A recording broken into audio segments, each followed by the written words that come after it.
So namaskar everybody, welcome back to Tantra Thoughts. Today I'm doing a very special interview with Ramesh Bjonnes here in Asheville, North Carolina.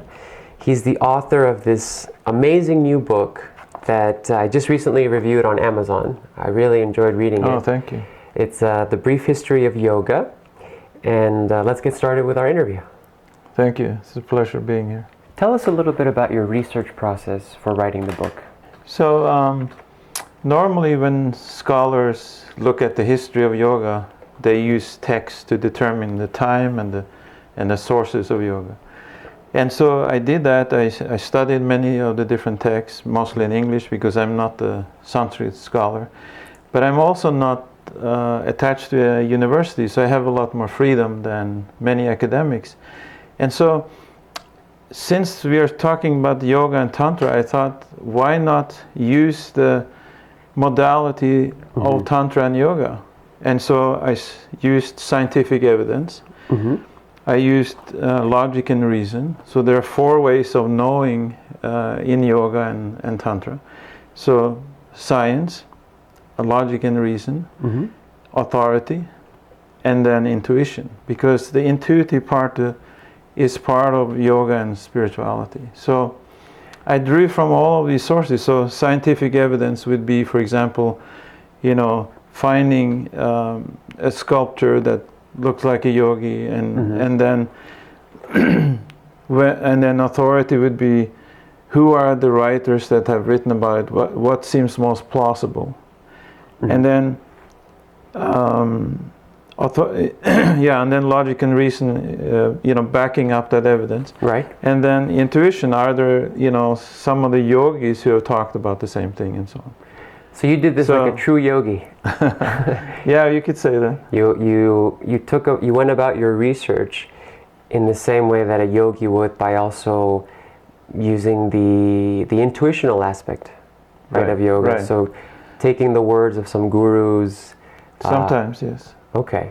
Yeah, so one example would be, for example, when I got involved in yoga and Tantra in the mid-70s, I was taught that yoga was 7,000 years old, and for almost 2 decades, I believed that everybody knew that this was a fact.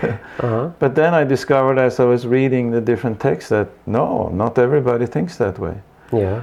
And so I also learned from my teacher, Shrii Shrii Anandamurti, that 5,000 years before Christ, so 7,000 years ago, this was the time when the Vedic Aryans moved into India.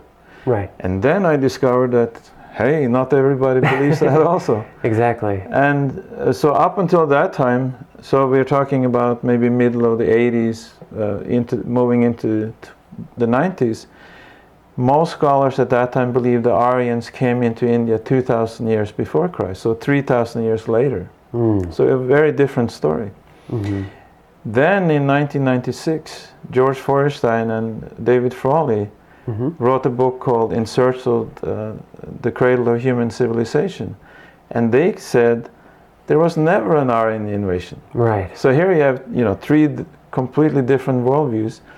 But they did say that if the Aryans ever came to India from the outside, they must have done so much earlier, which was exactly what Shrii Shrii Anandamurti claimed. Then in 2003 or 4, I watched the PBS series by Dr. Spencer Wells, a geneticist, and to my great surprise, I almost fell off the chair when I heard the news. He said that, yes, he didn't say, Anandamurti is right, because he probably didn't even know about him, but he said that the Aryans, we have now genetic evidence that the Aryans came into India 5,000 before Christ. Wow. So here you have this interesting phenomenon where you have, a yogic guru who is mostly speaking without textual evidence and so on, saying something that is now confirmed by science. So I thought, why not try and look at yoga history by blending these 2 ways of knowing? So here you have 2 ways of knowing, and then trying to back, is it rational, Yes, it seems very rational. Is it based on science? Yes, it is. Is it based on intuition? Because it seems like Anandamurti may have drawn from intuition. But then I also think there may be textual evidence for it in the Puranas, for example, because Alain Danielou from France, a French scholar who lived in India for about 40 years, he basically says the same thing. He may have a slightly different timeline, but he talks about 4,000 before Christ that the Aryan came in. He talks about the long history of yoga originating in the Tantras. Same thing as Anandamurti was saying. He says that it started with Shiva, and so on and so forth. So very different timeline and the way of looking at yoga history from what the scholars are preaching in the universities. Even though we have many videos here on Tantra Thoughts, maybe right now there's somebody watching this video for the first time. Can you just explain to the viewers what is Tantra? Tantra is a practice of self-transformation, physical, mental, and spiritual. Okay. And very much a holistic science, because it is both physical through yoga asanas, and then the combination of the mental and the physical through something, you know, like Ayurveda, for example. Ayurvedic science is very much tantric. And you'll find tantric Ayurveda, especially in South India, where the Vedic Aryan influence is much less. One of the things I liked about your book is that you say that essentially Tantra and yoga are the same thing. They're absolutely synonymous. Can you talk a little bit more about that? Right. So when we think of yoga today, most people think of it as practicing asanas.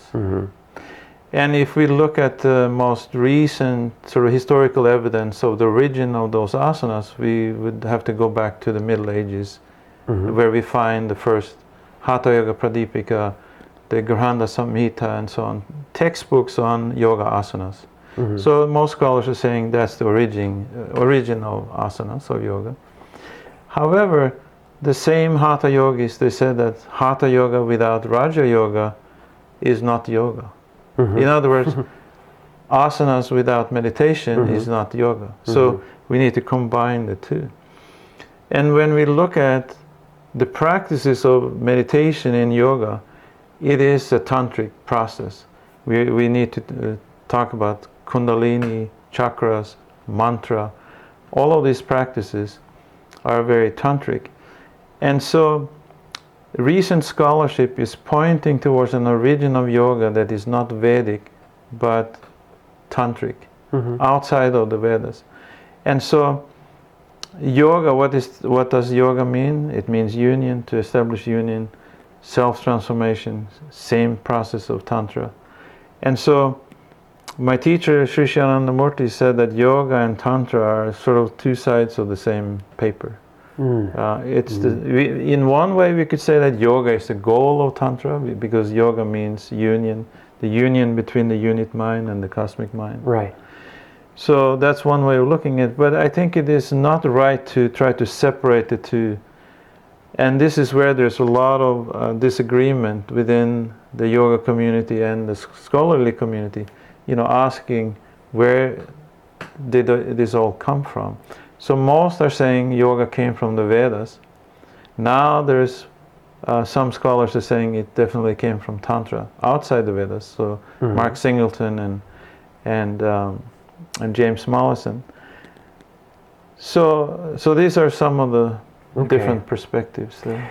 One thing I liked about your book is when you mentioned that these ancient tantrics and yogis were originally like outcasts, you know, and they still are today.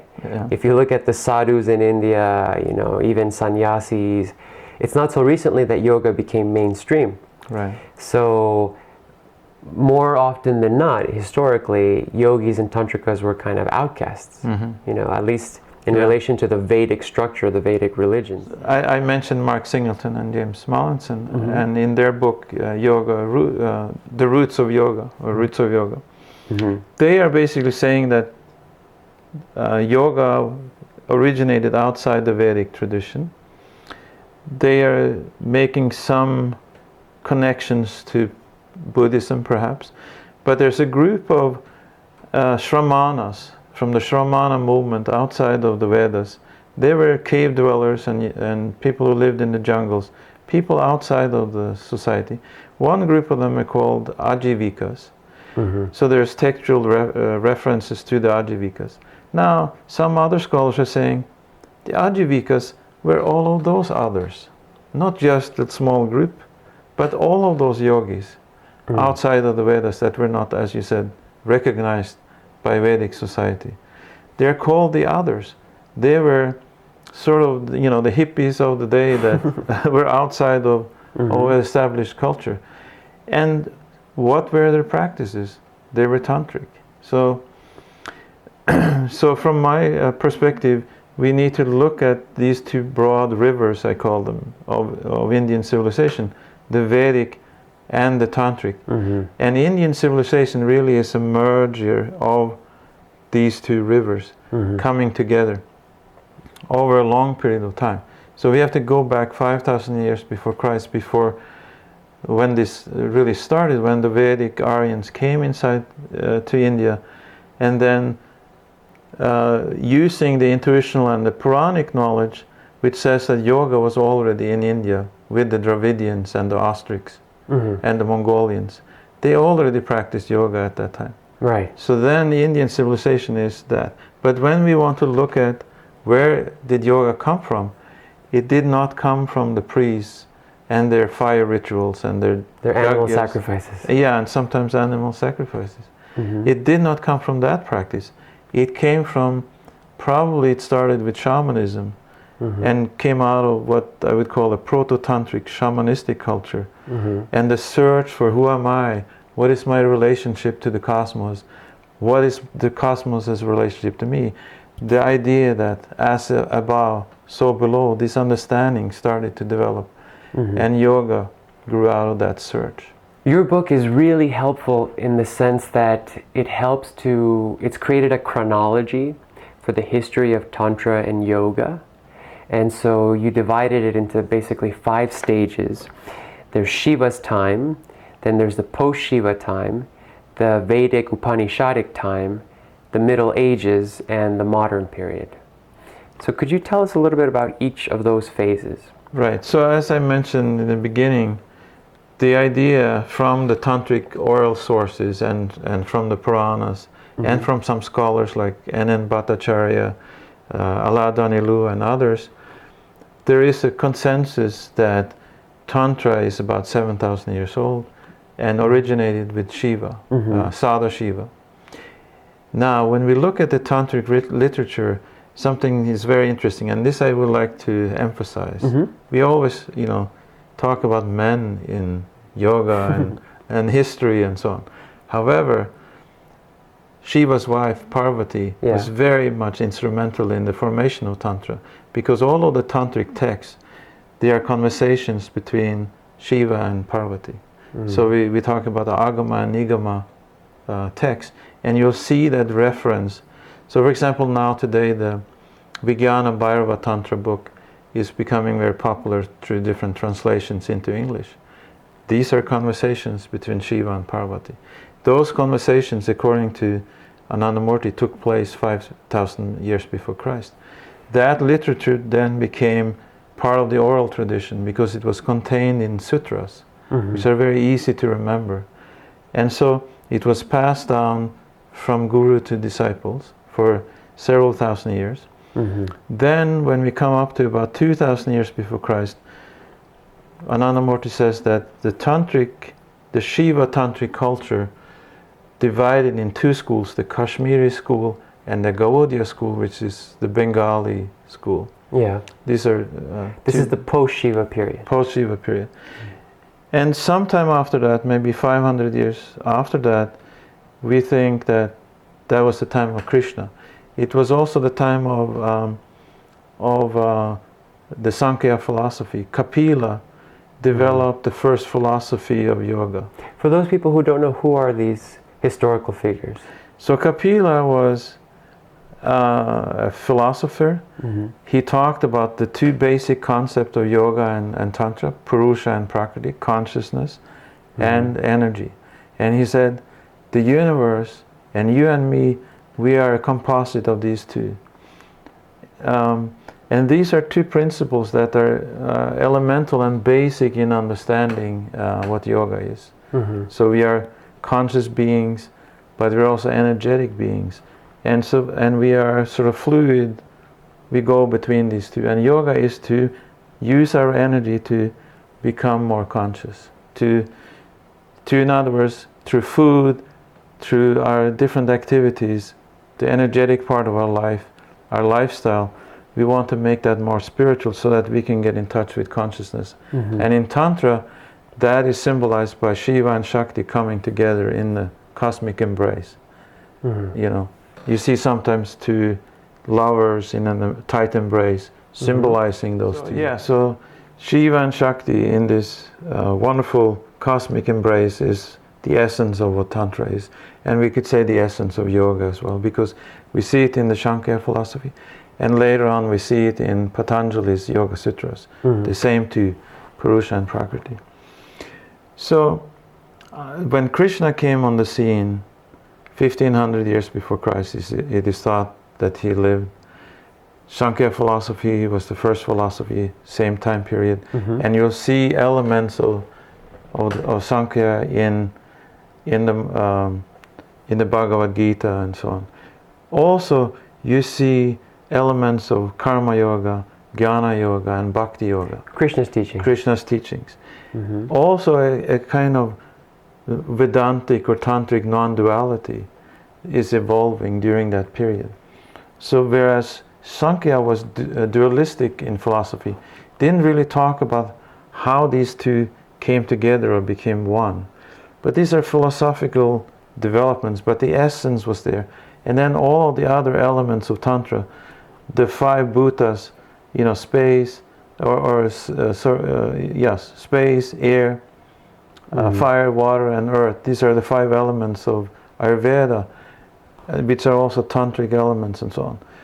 And so all of that came in that period, plus this whole amazing literature of the Bhagavad Gita, the Upanishads, and so on. Was in this phase of time. In this phase of time. And that was also when writing came about. So all of these texts were written down. But when we ask ourselves, what did they practice, these fantastic authors of these non-dual texts? They did mantra meditation. They did Tantra. Yeah. That was their practice. They didn't sit around the fire doing rituals. Maybe some of them did, because sometimes we see the priest and the tantric yogi being the same person. But for the most part, they awaken their kundalini. They use mantra, deep visualization practices. They were tantrics. However, you know, when you go deep into spiritual essences, different people, once they're out of those deep states, may interpret it a little differently and so on. So that's why we have different philosophies, different paths, different expressions. But the essence of the practice, because Tantra and yoga is a practical science, was Tantric. And that's an important distinction. Okay. So now talking about these texts, then we come into the Vedic Upanishadic period. Right. So that period is the period when James Mollison and Mark Singleton says that yoga developed. But if we go into the Puranic literature and the oral tradition of Tantra, they say it started way, way earlier, 5,000 before Christ. So then we are moving now closer to Patanjali's time. But there was an interesting character, Ashtavakra, maybe lived 200 years before Patanjali, 400 before Christ, who developed Rajadiraja Yoga, which is also something that Anandamurti talks about, which is a very subtle form of yoga, which is very similar to Raja Yoga, or the Raja Yoga of Patanjali, but has some very tantric aspects to it that we don't have time to go into. So Ashtavakra was an important character. He wrote a book called the Ashtavakra Gita, beautiful non-dual philosophy. Then Patanjali came, and again you see this curious dualistic idea in Patanjali's Yoga Sutras, that he doesn't really talk about the connection between Purusha and Prakriti. However, when you look here and there in the Yoga Sutras, the same non-dual aspects are coming. You can see it in different sutras in the book. He talks about Ishvara, God, the divine. You know, Ishvara Pranidhan, the practice of sadhana, is to reach Ishvara and so on. So all of this tantric... Ishvara meaning supreme consciousness. Yes, supreme consciousness, God or the divine. And so all of those elements are there in the Yoga Sutras. And then you have other teachers talking about the Yoga Sutras being Kriya Yoga. Kriya Yoga is Tantra Yoga and so on. So you see this whole tantric flow going through all of this. Now what the Yoga Sutras do not teach is how to practice dharana, concentration, pratyahara, how to withdraw the mind. That was taught by the teacher to the disciple, outside of the text. Okay. So Patanjali talks about the different concepts. So you have, yama niyama, you have asana, you have pranayama, you have pratyahara, you have dharana, you have dhyana, which make up the 8 limbs of the 8 limbs of yoga. Yes. So all of that is there. How to practice it? Well, you have to throw the book away and sit down with your teacher and learn the lessons. Yes, exactly. Middle Ages? So in the Middle Ages is the time period when most scholars are talking about as the history of yoga, or the beginnings of Tantra, and in many ways the beginnings of yoga as well. So the reason for that is that they're relying on textual evidence. So this is the time period of the different the tantric texts, and especially the Hatha Yoga texts from the Middle Ages, from the Nath tradition, the Nath tantric yogis, Gorakshanath, and his disciples, and Matsyendranath is another. So at the same time, it's interesting. So where did Matsyendranath learn Tantra? Well, it's the story of him being thrown overboard and going down into the ocean, and then listening to Shiva and Parvati talking at the bottom of the ocean. I mean, it's an odd story. But wow. So the source is from Shiva, and also almost as if Parvati. He's channeled that from Shiva. Yeah, that exactly. experience. But that's what you see throughout all of these texts. The dedication is to Shiva and Parvati. And so the book that I was talking about, the Vijnana Bhairava Tantra, which has a beautiful translation in the Radiant Sutras by Lorraine Roche. Christopher Wallis has also translated the same book. It draws from those teachings between Shiva and Parvati, which is the teachings of Tantra. And for those of us who have been fortunate to learn the practices of Tantra, we will recognize, oh, this is dharana. Ah, right. This is that practice. This is dhyan. We will recognize that in the text. But for a novice, they will not know the practice. But still, it is very inspiring to read. And you can learn a lot from these texts. And then what about the modern period? So the modern period, I would say that the modern period had many different teachers. So we could say, for example, we could go back to Ramakrishna, for example, who was clearly a tantric yogi and who learned the higher lessons of Tantra from tantric teachers. Totapuri, there was one of his teachers. There was a woman, I forgot her name, that taught him tantric practices. He was, a natural. He was, in many ways, a born, yogi. So he didn't need a lot of practice. And once he got the teachings, he went to the highest, into Nirvikalpa Samadhi very, very quickly. There's a text about him, right? Life of Ramakrishna? Yes, or Ramakrishna and his disciples by Christopher Isherwood is a beautiful book. And Vivekananda was his disciple. Vivekananda would be, in the history of yoga, classified as a Vedantic yogin, teaching Vedanta. So when we look at the paths of yoga, we could say we have Vedanta, we have the Patanjali's school and the Sankhya path, and then we have Tantra. Those three. So Vedanta is non-dual, meaning that the path of yoga is to reach consciousness and Brahman. And the same thing we see in Tantra. But Tantra has the beautiful aspect of it in that it distinguishes the non-dual Brahma with the dualistic Shiva and Shakti, or Purusha and Prakriti, in this sort of triangular oneness. Whereas Vedanta mostly talks about Brahman and saying that, well, this world is not so important, it's an illusion, it's a trap.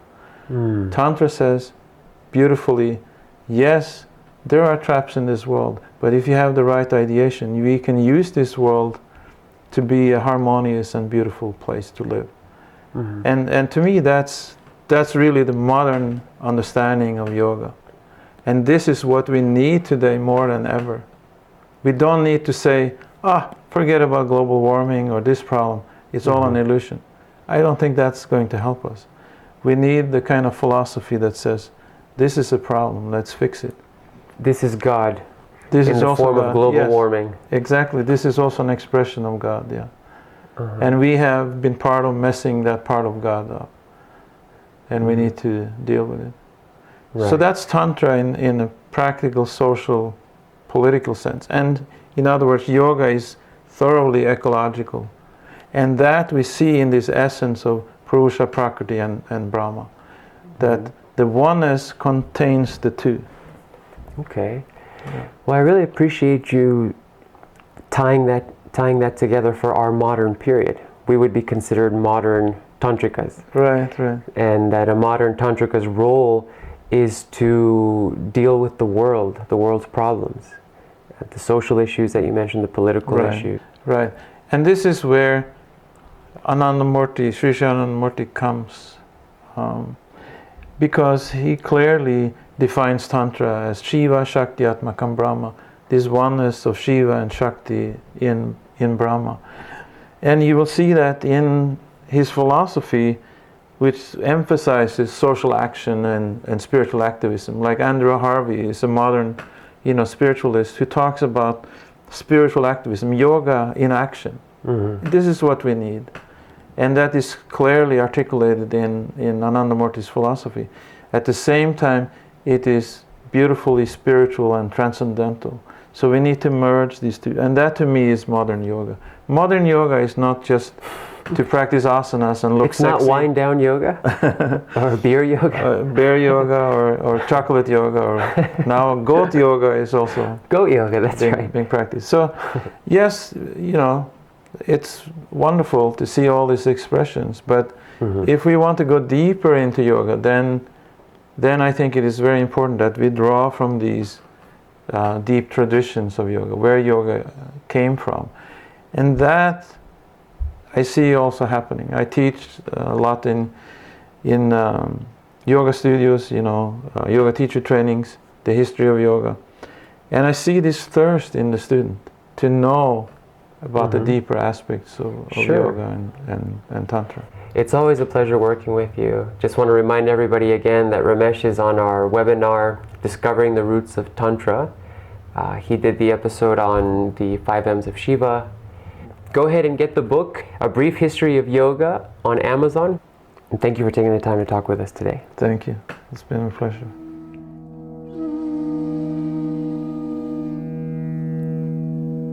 Mm-hmm.